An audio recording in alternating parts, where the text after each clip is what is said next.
In March 2019, Kylie Jenner was named the youngest self-made billionaire and made the cover of Forbes Magazine. That piece of news also soon took over the internet, like what always happens with other Kardashian-Jenner related news. It was not without speculation that the numbers were gravely inflated. People say her actual net worth should be way less than $1 billion. In another report by the Forbes in April 2021, Kylie Jenner has officially departed her billionaire status with a net worth of $700 million. In my opinion though, regardless if she's a billionaire, she's pretty well off. And how does she manage to garner so much buckaroonies at such a young age? A huge portion of it comes from her makeup line, Kylie Cosmetics.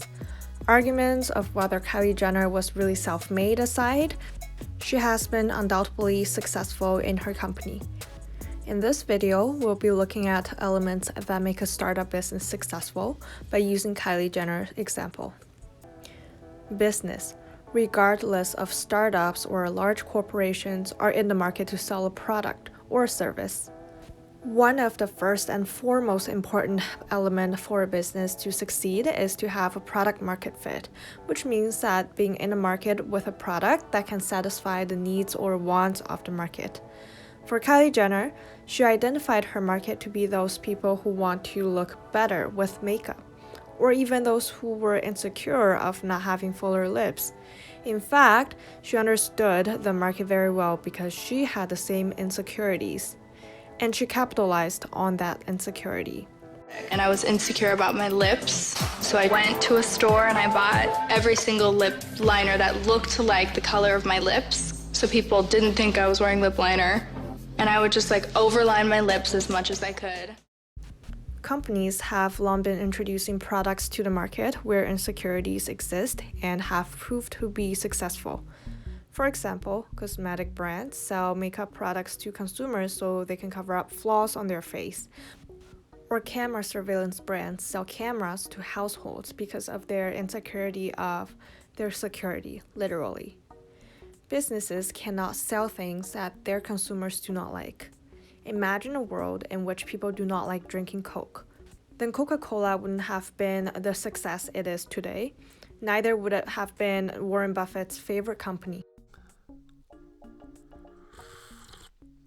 According to CB Insights, 42% of the startups fail due to introducing products that are not needed by the market, which is also the most prominent reason why startups fail. Kylie Jenner clearly did not make this mistake. She sensed that demand in the beauty world and she sold her products to the beauty world. So what should you do if you want to start a business and are not sure if you should proceed? You should find out if people want to pay you to buy your products. Something you think other people want to buy does not mean they would really want to buy it. You can simply do this by showing your friends and family with your prototype and see whether they are interested. But friends and family don't always tell you if a product sucks out of politeness, so you may want to try asking random people you don't know personally. You can also use sites like Google or other market research platforms to find what is trending. Getting some more certainty in how the products will perform in the market will save you a lot of time and money in the long run, because it's always a better option than introducing a product only to find out nobody wants it. In that situation, all your time and money would just go down the drain. After you have confirmed what you're selling indeed has product market fit, you need to have a market. You want to dig deeper into who exactly your customers will be. Age, sex, location, hobby, sociographic profile, psychographic profile, etc. And how you're going to reach your customers. It be through online ads, newspaper ads, TV commercials, mail, pamphlets, etc. Startups need to grow through gaining more customers. If you watch Shark Tank, some of the most asked questions are regarding customer acquisition. I think it's a brilliant idea. I think it's a great execution. The real problem I have, the sales aren't enough, right? You got to explain to me why sales aren't dramatically higher. It would be great if more people knew about our brand. We need to get awareness around this product. According to the survey by 13 Ventures, a New York-based venture firm, Early-stage customer-oriented startups spend more than half of their funding on Facebook and Google ads. There are also other ways to market, such as influencer marketing, that is becoming more and more prominent nowadays because it triggers more engagement and psychological factors such as social proof. Also, depending on the number of followers and niches the influencers are in, marketers are able to reach large potential customer base. Indeed, brands are willing to pay thousands or even millions of dollars to have influencers to merely have their products displayed on a single post.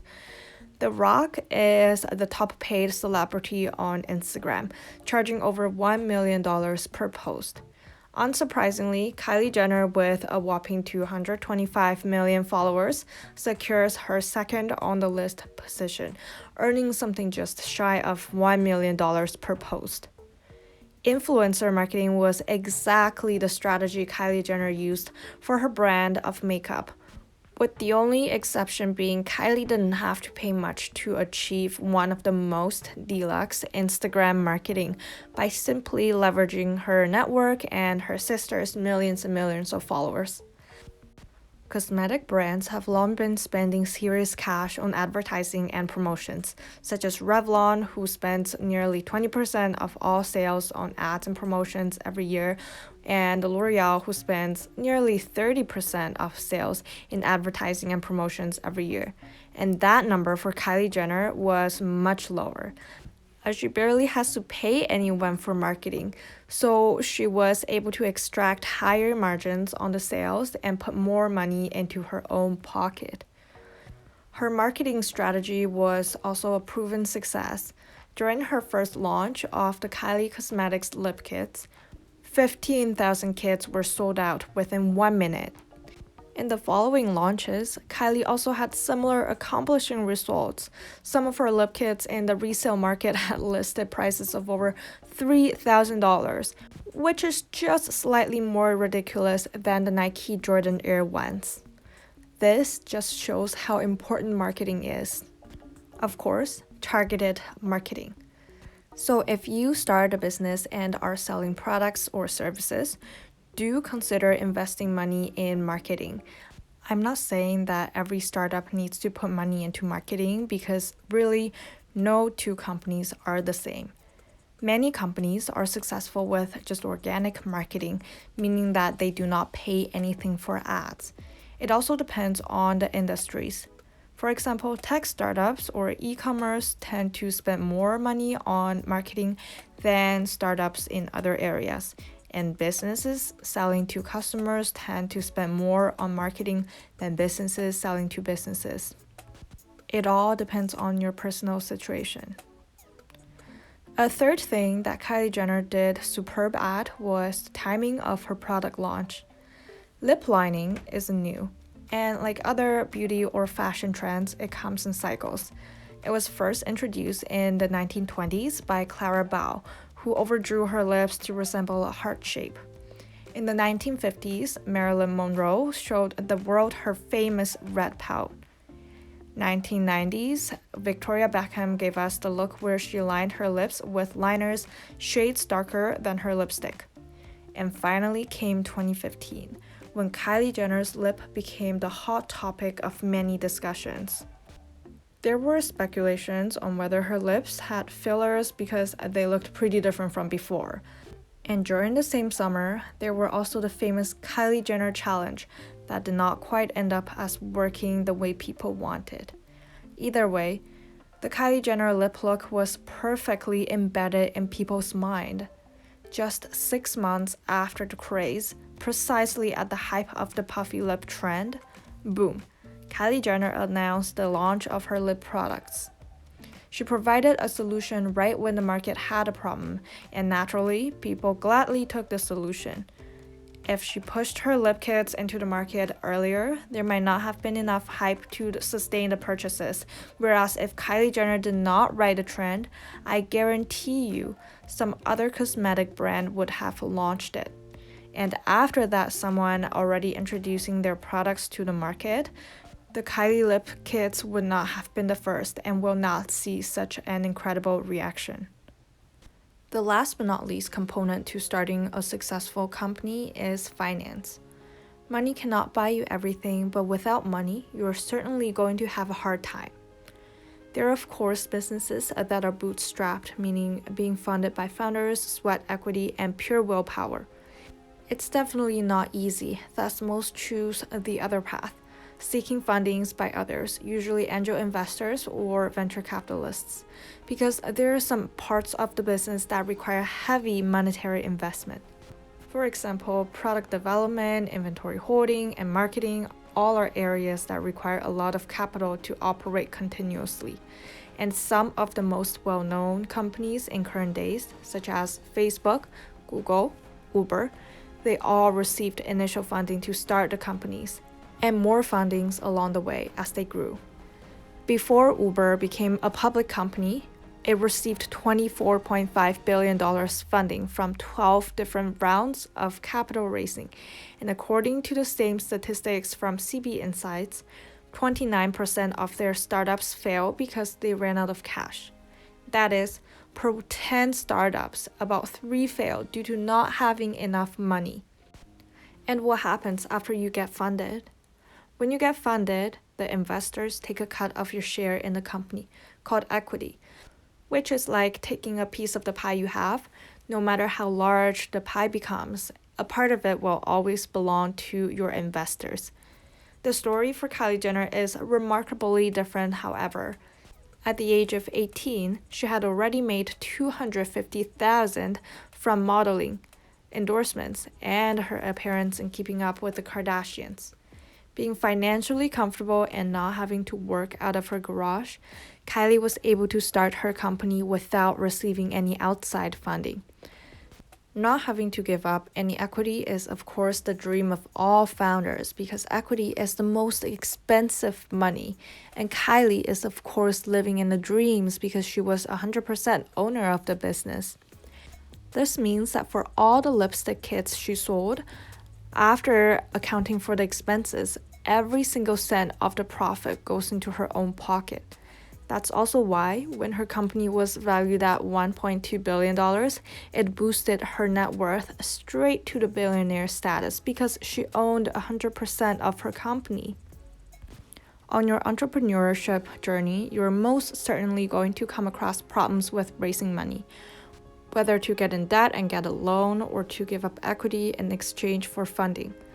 Some advantages of having outside investors are that they give you money that you don't have to repay like loans do, so you can reduce your own risk exposure. If the business fails, you won't be left with crippling debt. The investors can also bring their expertise in the business world to your company, and there are also many factors on the downside to consider. The most prominent would be that you lose the freedom to make decisions based on your own will, but not others. Investors also care a lot about the bottom line, so they can pressure you into caring more about making profits than many other things. The last problem is that the process can take very long, especially for people who do not have connections, aka most of us. It's not unusual to hear about stories of founders emailing 200 venture capitalists to do 40 pitches and end up walking away with absolutely $0 investment. So for founders out there or future founders, plan for your company's financials as early as possible if you're not a Kardashian or Hilton or Rockefeller. Don't make running out of money be the reason why your business failed. So product market fit, customers, timing, and finances are, in my opinion, 4 of the most critical parts of starting a business. Ever since the first launches of her Kylie lip kits, she has gone on to bring more products to the market. Not all were successful. For example, she launched a makeup brush set that flopped due to it being too expensive. This just says that no matter how successful a company is, they're never without failures of some sort. This is only a rare case when the first launch of any product would immediately be the market's favorite. Just like this video, my first video, may not have millions of views like Graham Stephan does. However, if you like the video, do not forget to like, comment, and subscribe. You know the drill. So product market fit, customers, timing, and finances are, in my opinion, four of the most crucial parts of starting a business. To end this video, I do want to talk about Kylie Jenner's net worth. There has long been debates on whether she was indeed worth $1 billion or whether it has been fabricated. In my opinion, net worth should be taken as a grain of salt, especially when one's net worth is heavily tied up to a company's stocks. A lot can change in a short period of time due to how companies are valued. Elon Musk, our favorite meme and Twitter poster, didn't take long to go from being not even the top 10 richest people in the world to number 1, beating Jeff Bezos, as it didn't take long for him to fall back to number 2. This was all due to the fluctuations in the Tesla stock. Stocks and valuations of the company can really make or break one's net worth. Kylie Jenner may not be self-made, but she was successful in business with her great product market fit, ingenious marketing, impeccable timing. There are other important factors such as good team, grit, willingness to put in hard work that were not mentioned in this video today that are undoubtedly also important. Take this as a fun case study to see the startup world. Until next time.